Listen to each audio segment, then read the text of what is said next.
Hey guys, this week Sony runs face first into a wall in the popularity race. Some of the predictions that we made in some previous videos seemingly have come true, and more on the new Super Dragon Ball Heroes anime. Let's talk about this.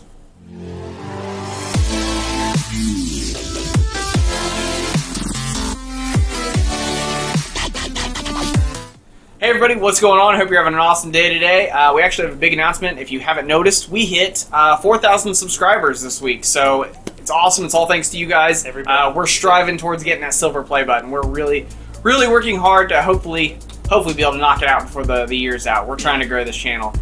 We have something else we want to talk about a little bit real quick before we jump into today's topic. I got a couple of notifications from followers on Twitter and here on YouTube, some of our subscribers writing me.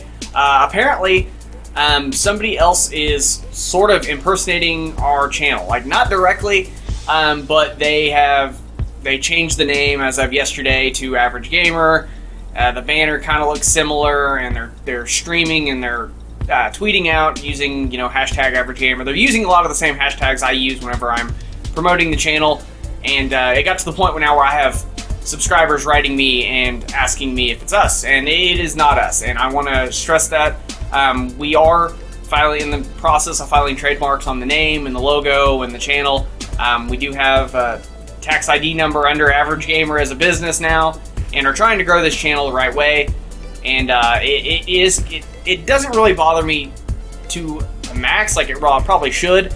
Back whenever I started the channel initially, there was one other user that had the Average Gamer name. He had been inactive for 3 years and didn't have very many subscribers and wasn't partnered, and he hadn't uploaded anything in 3 years and wasn't active. So I decided to go ahead and use the Average Gamer name because he was the only one that had used it and he hadn't been using it.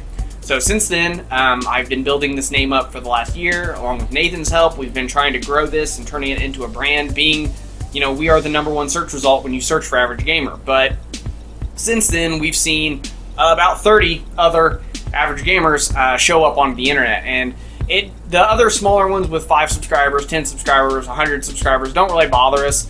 But this guy's going out of his way to promote his channel as the Average Gamer, and it's kind of rubbed us the wrong way the way he's handling it. And I reached out to him, and he wasn't very responsive at all. Basically, just said, "Well, there's tons of them." I tried to explain to him there weren't whenever I started the channel. That's the problem. So we just want to go ahead and say, unless you see the link to another channel by us in our channel description, our video descriptions, it's not us. So if you see a Twitch streamer streaming under our name that's not in our links, it's not officially affiliated with us. So anything they say or do, negative, positive, anything they do is not affiliated to us.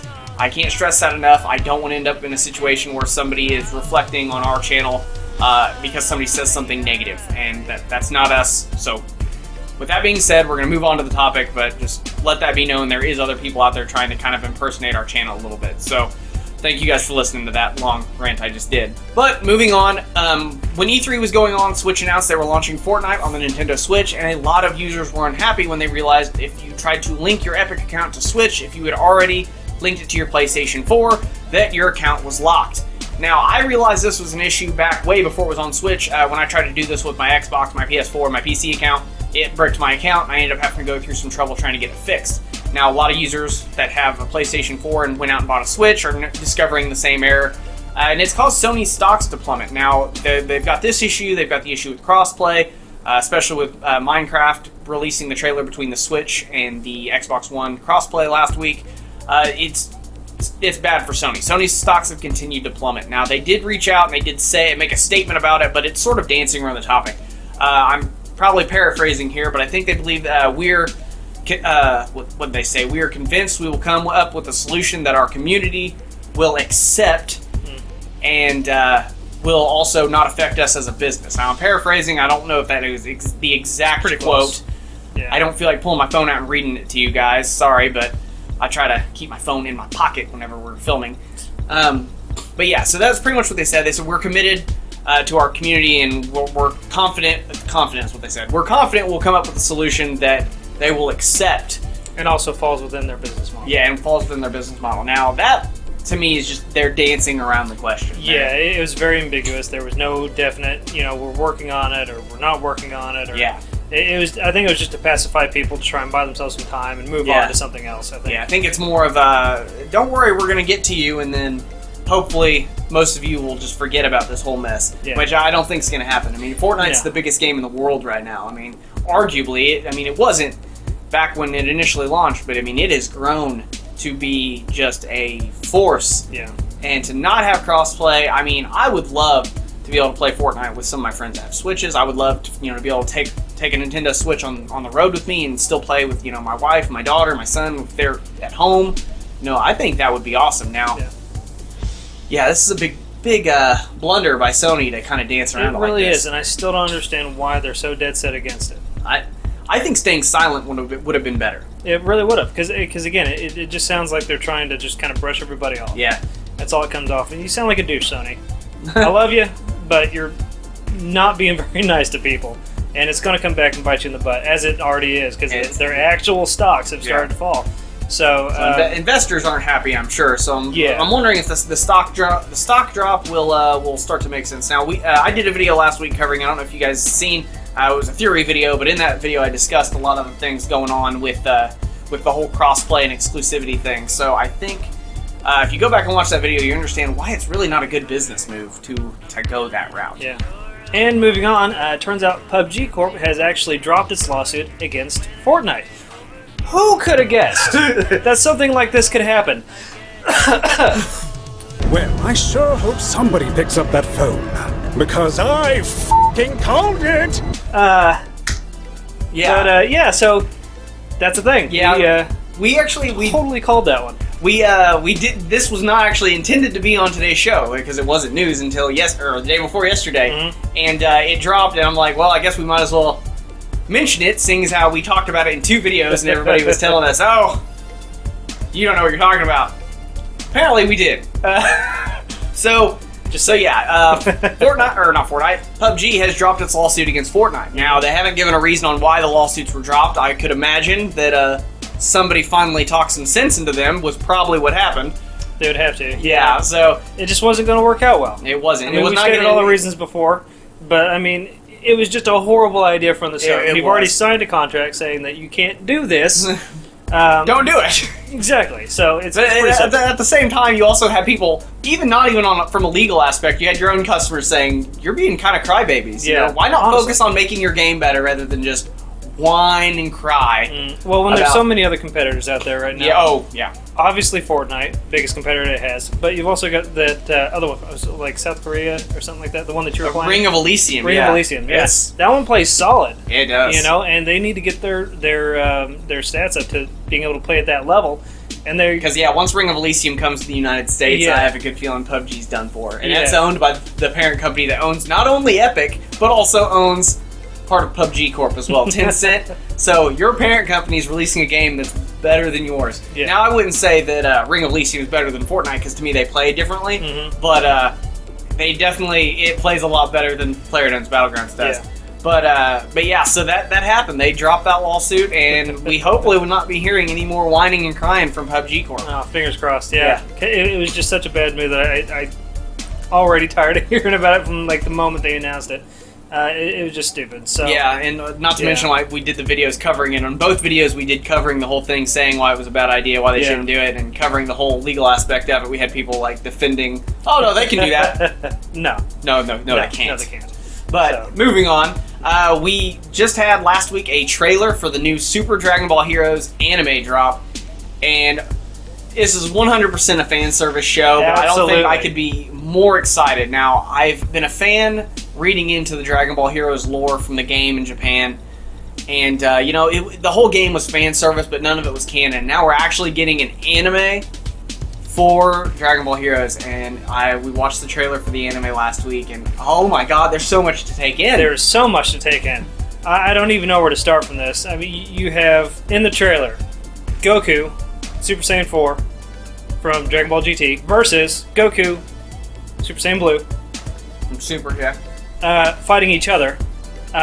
You have Cooler standing next to Trunks while Goku's fighting somebody else. We have Bojack and his crew. There was Baby, he was in there. All sorts of villains from some of the different movies. I mean, it was just Oh my goodness, there was Yeah. so much to take in on this one. It's such a short trailer. There was like they crammed so much in there that they're just like. It was like a minute and a half, and I feel like I could have watched it 1,000 times over and still seen something new each time. I just don't even know where to start with this. I'm excited. And it comes out next month, which to me is shocking because we just had Super End. We heard the announcement of the Dragon Ball Super movie coming out in December, and we had heard. I mean, we talked about this in a previous episode of back when this was called the Average Nerd Show before we changed it to This Week in Geek. But we heard rumblings that Toei Animation had started a whole department dedicated to Dragon Ball that was going to be handling all sorts of things, and then we had heard that they were making a new anime. We heard it, and then we heard news. Oh, it was going to be Dragon Ball Heroes. I'm like, okay, I was pumped. I was a big fan of the game, and I really wanted to see an anime version of the game. And then, like a couple weeks ago, I heard air date was in July. I'm like, that can't be right. It can't be right that this show's coming out in July. Super just ended, and sure enough, it is coming out in a few weeks. Yeah. In a few weeks, we're going to finally have our fill of a new Dragon Ball show, and I cannot wait. Now, from the trailer and from some of the stuff that we'd heard previously, Trunks is sitting inside of a prison cell. Yeah. At the start of it. Yeah, look, from what I read in the synopsis, a new character, Fu, for whatever reason, imprisons Trunks. Now, I do believe it has to do with him breaking laws for time travel. Now, this is a little bit off topic. I did hear also that this is not the same future Trunks that we've seen in Super. That this is the future Trunks from the Xenoverse games, which you notice we see the other Demigra from Xenoverse 1, and we see the characters from the Xenoverse story, the enemies. We see them in this trailer.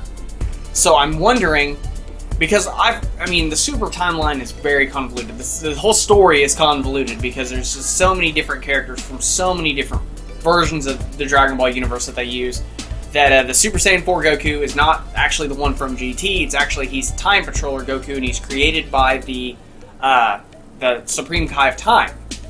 Okay. So he is a Time Patroller version of Goku who has the ability to go Super Saiyan 4, but also had at one point in time unlocked the ability to go Super Saiyan God. Now, but it still is a Super Saiyan 4 Goku versus Super Saiyan Blue Goku. Yeah. I mean, it's still going to be that. But this is just crazy to me that we are getting a new Dragon Ball anime this close.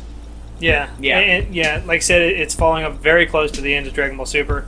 And again, I cannot emphasize how much is going to be happening in this show. I mean, just from the trailer alone. We saw Adult Gotenks in the trailer. Yes, I'm really excited. That's that was something cool. that I'm not a big fan of GT, and there was that one scene in GT I remember where teenage Trunks and teenage Goten were like, we should fuse. I'm like, yes, and they're like, no, we shouldn't do it. I'm like, I think Vegeta was the one that told them not to do it. And I'm like, why? Why not? They missed such a cool opportunity, and they turned out every bit as cool as I could have hoped. Yeah, so yeah, that one's. I'm excited to see that one. Yeah, so super hyped about all that. But I think that's about it. Yeah, I think that's all. I think that's all the time we got for this. Like I said, thank you guys so much for helping us hit 4,000 subs. We are working very hard on trying to get this channel as big as possible. We're working our butts off. We got some paperwork to fill out today for a new partnership. Hopefully we will be able to elaborate a little bit more on later. We got paperwork to do for that. We've got some merch that we're actually working on. We've got new logos we're working on. We've got a lot of stuff that we've been very busy working on. So hopefully all that will start fleshing out here in the near future, as well as the website that I'm still currently working on. I'm trying to make sure I lock down that URL before I post it, or publish it. But anyway, that's all the time we got for today, guys. If you like this video and you want to see more, please click that red subscribe button. It really means a lot. We're really trying to help push this channel over the 100,000 so we get that play button. But that's all the time we got for this. If you like this video and you want to see more, please click that thumbs up. Please, if you can, click that bell icon, because YouTube's been really weird about giving notifications out to subscribers. So if you want to make sure you know anytime we upload a video, please click that bell icon. That's all the time we got for today. We will see you guys next time. See you guys.